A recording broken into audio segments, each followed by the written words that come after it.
Partir au Canada, ça s'est fait assez rapidement, un peu sur un coup de tête. Je venais de passer le bac en France, je venais d'avoir 18 ans et je regardais un petit peu les options sportives. Moi, c'était vraiment le côté sportif qui m'intéressait, donc j'ai cherché un petit peu en France. Donc je trouvais ça vraiment intéressant de pouvoir faire à la fois l'école et le sport en même temps à un niveau. Donc je me suis dit, pourquoi pas essayer, j'ai 18 ans, j'ai envie de vivre quelque chose. Je me suis dit, allez, j'y vais. Puis je suis allé faire les essais et puis ça s'est super bien passé. Puis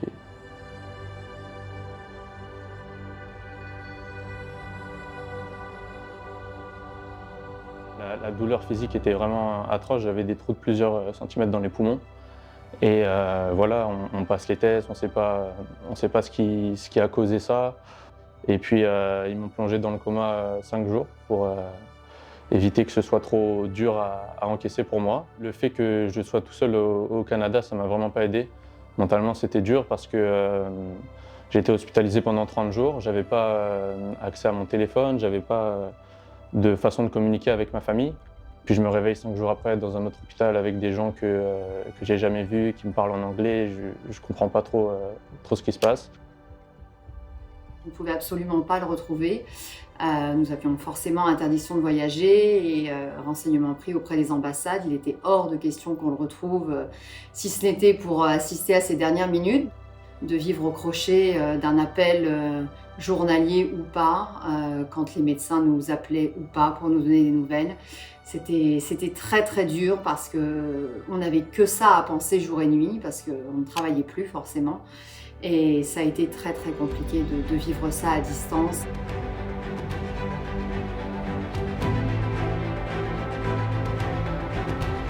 Le médecin, quand ça va mieux, maintenant, parce que voilà, le sport de haut niveau, c'est fini. Si j'arrive à être en forme, à pouvoir vivre, ce sera déjà un exploit. Mais une fois de plus, je suis tellement défoncé, tellement shooté par les médicaments que je me rends pas compte. Je dis ok, on verra, c'est pas le moment de me parler de ça. Et puis on verra, mais non, je réalisais pas trop ce qui se passait. Et puis c'est après, une fois de sortie, que j'ai compris que ce qui m'était arrivé, c'était grave et que j'avais vécu quelque chose de gros.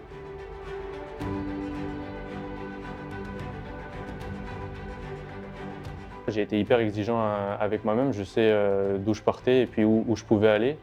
Et en fait, ce progrès physique depuis l'hôpital jusqu'au premier match, il a été vraiment époustouflant parce que chaque séance, je me sentais meilleur, je me sentais plus en forme, plus confiant, plus fort.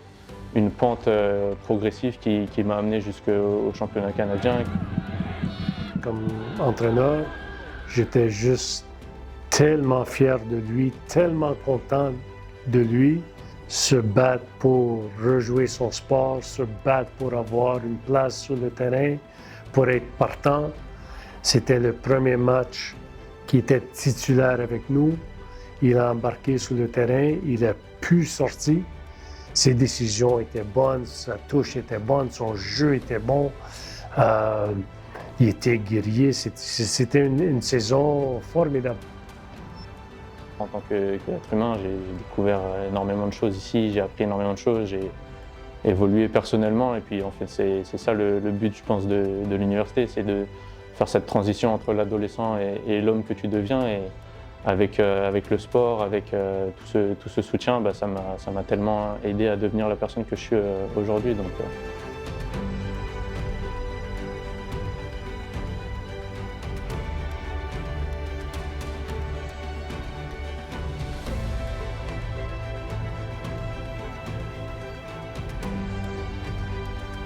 même quand je tire le penalty, même en finale, je me souviens prendre le ballon et puis juste sourire devant le gardien parce que je me dis mais qu'est-ce qui peut m'arriver? Je suis là aujourd'hui, je réalise que c'est beau, que j'ai de la chance. Et puis à chaque speech, j'étais voilà les gars, on a de la chance, on est là, on est en vie.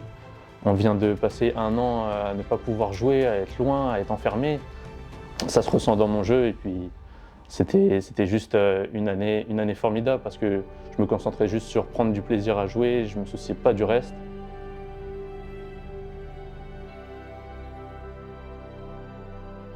Chers amis, je m'adresse à vous aujourd'hui avec une profonde gratitude dans le cœur et des mots empreints d'une reconnaissance aussi forte.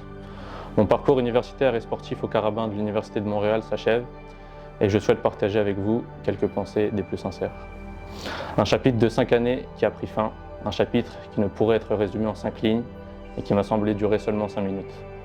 Un parcours où ont coulé le sang, la sueur et les larmes, ces 3 liquides qui m'ont rendu solide. Un voyage plus beau que la destination finale, des médailles moins précieuses que les émotions vécues. Ces quelques secondes de pur bonheur, d'extase lors d'un championnat canadien font de moi un homme riche.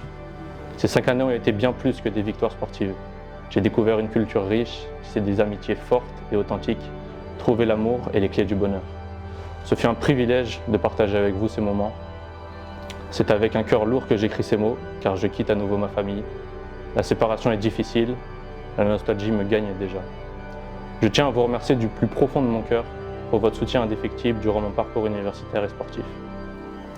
Mes débuts aux résidences, mes 2 premières saisons en dents de scie, la pandémie, mon hospitalisation, mon parcours de combattant avec mon permis d'études et ma renaissance sur et en dehors du terrain.